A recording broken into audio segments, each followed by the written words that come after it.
Presented by RK Bharti Recording Studio, Kasinagar, Swahatso.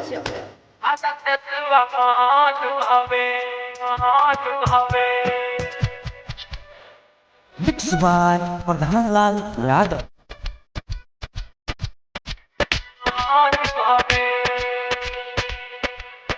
DJ Mittu.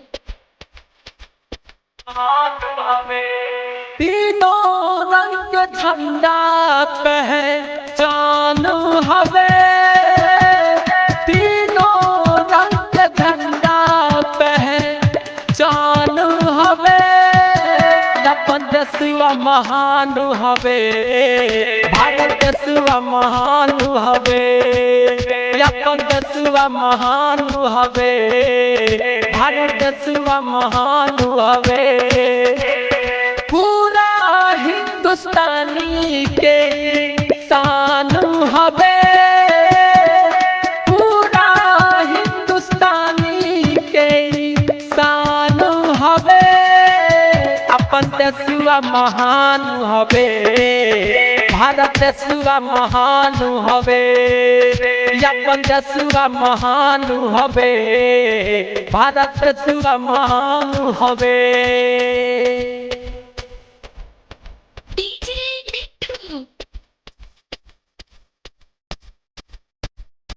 Bharat देशवा महान हवे, महान हवे। भारत देशवा महान हवे, अपन देशवा महान हवे। लाखों जवानों दे दिले जानों, देशवा शहीद हो गए हो। खून के होली जी भर के खेला में सीना पे गोली उठाए हो। लाखों जवानों दे दिले जानों, देशवा शहीद हो गए हो। खून के होली जी भर के खेला में सीना पे गोली उठाए हो। केहू कहे भारत, केहू इंडिया कहे, केहू कहे भारत, केहू इंडिया कहे। अपन देशवा महान हवे, भारत देशवा महान हवे। अपन देशवा महान हवे, भारत देशवा महान हवे, महान हवे।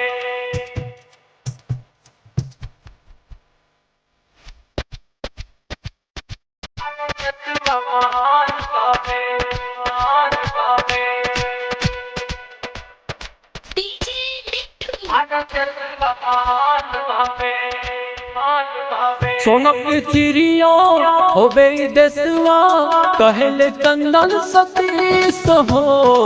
देशवे के सनला सिंगार दीपक, देखा दावा तार गीत हो।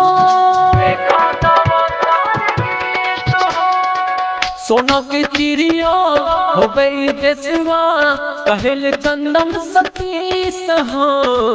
देशवे के सनला सिंगार दीपक, देखा गावत पार गीत हो।